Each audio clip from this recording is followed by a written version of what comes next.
A Clockwork Orange, a reading journey confronting uncomfortable truths.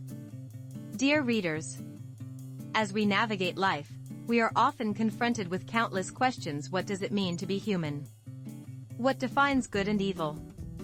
Are we truly free? These questions can be challenging and even uncomfortable at times. Yet, when we courageously face them rather than turn away, we gain a deeper understanding of ourselves and the world around us. Today, I would like to introduce you to a timeless literary masterpiece that dares to ask these uncomfortable but vital questions, Anthony Burgess's A Clockwork Orange.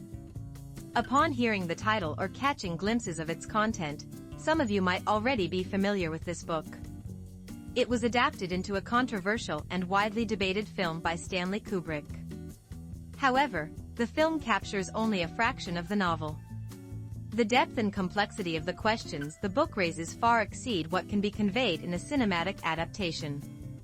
Through reading, we can move beyond merely consuming this shocking narrative and gain profound insights into human nature and the shadowy underbelly of society. Even if you feel uncertain about your knowledge or cultural sophistication, rest assured that this story speaks to fundamental human concerns we all share, making it a profoundly meaningful read. The world of horrific beauty and Alex. A Clockwork Orange is set in a dystopian Britain of the near future, a society rife with chaos and violence. At the heart of this world is Alex, a teenage boy who is far more than just a wandering delinquent. He is intelligent, with a passionate love for classical music, especially Beethoven. Yet, he is also the leader of a brutal gang that engages in senseless acts of ultra-violence for sheer pleasure and rebellion. Their crimes, beating strangers in the streets, breaking into homes for robbery and rape, are horrifying in their cruelty. Readers encountering the novel for the first time may find Alex's violent behavior deeply unsettling. Burgess presents the story through Alex's perspective, allowing us to experience his inner thoughts and the ecstatic joy he derives from violence. This narrative technique challenges readers to confront their own discomfort, urging them to empathize, at least to some extent, with Alex's psyche.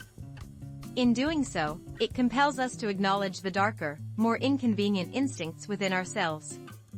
The unique language of Nadsat. Another distinctive feature of the novel is its invented slang, Nadsat, a blend of Russian, Cockney rhyming slang, and Burgess's own creations. Words like droog, friend, horrors how, good, and velicet, a drug, initially feel foreign but gradually immerse readers into Alex's world. This language symbolizes the gang's identity, their separation from mainstream society, and their subculture. It also serves as a tool to reflect the disorder and anarchy that define their lives. The Ludovico technique, free will or forced goodness. While incarcerated, Alex becomes the subject of a controversial experiment known as the Ludovico technique. This method, introduced by the government to curb rising crime rates, involves administering drugs to convicts while forcing them to watch graphic violent footage. The drugs induce violent nausea, creating a conditioned response whenever Alex witnesses or even imagines violence.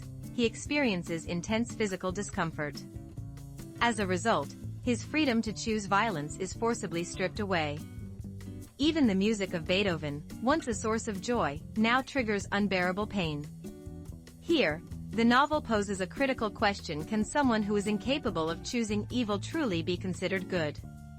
Burgess firmly believes that free will, the ability to choose between good and evil, is essential to human dignity. A person who is programmed to behave morally, he argues, is no different from a clockwork orange, a seemingly natural fruit whose inner workings are entirely mechanical. The metaphor underscores the tragedy of a human being stripped of their most fundamental freedom. The rehabilitated villain and society's response.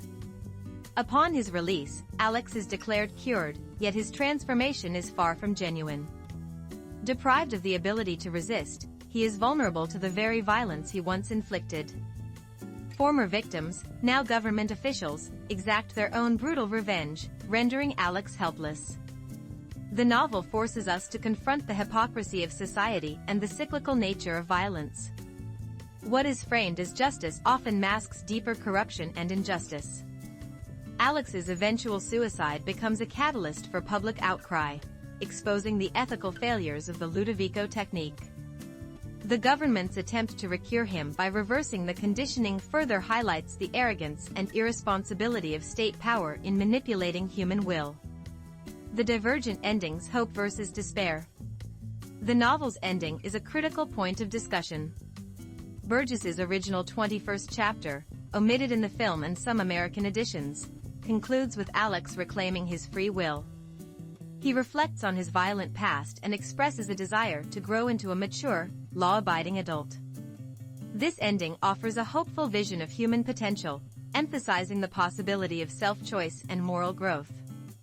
In contrast, the film and editions lacking the 21st chapter end with Alex resuming violent impulses, underscoring the pessimistic view that forced change is futile and that humanity's capacity for evil is ineradicable. While neither ending is definitively true, understanding Burgess's original intent, that humans can choose goodness through free will, enriches our appreciation of the novel's moral complexity. Provocative questions and lasting themes. A Clockwork Orange challenges us with timeless questions.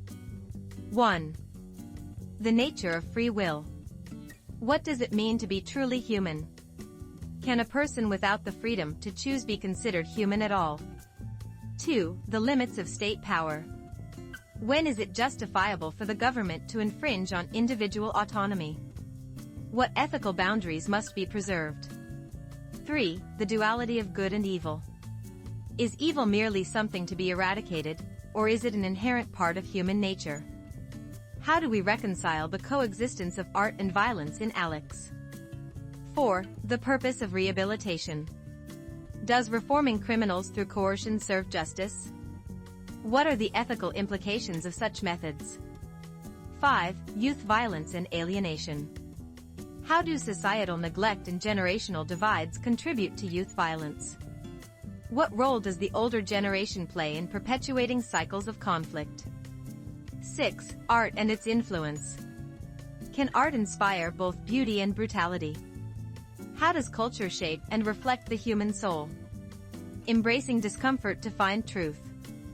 A Clockwork Orange does not shy away from confronting uncomfortable truths. It forces readers to grapple with the darkness within human nature, the hypocrisy of societal systems, and the profound importance of free will. The book may not provide easy answers or comforting resolutions. Its graphic content and philosophical depth may unsettle you. But it is precisely this challenge that makes the novel transformative. By compelling us to think independently and form our own judgments, it fosters intellectual growth and a deeper understanding of ourselves and the world. This book is not an easy read. It demands courage, patience, and an open mind. However, if you embrace this journey, I am confident that your perspective on life, society, and the essence of humanity will change. The seeds of profound questions about who we are and what kind of society we aspire to create will take root in your thoughts. These reflections will guide you in the countless choices and decisions you will face in the future. I sincerely encourage you to embark on this bold and uncomfortable reading adventure.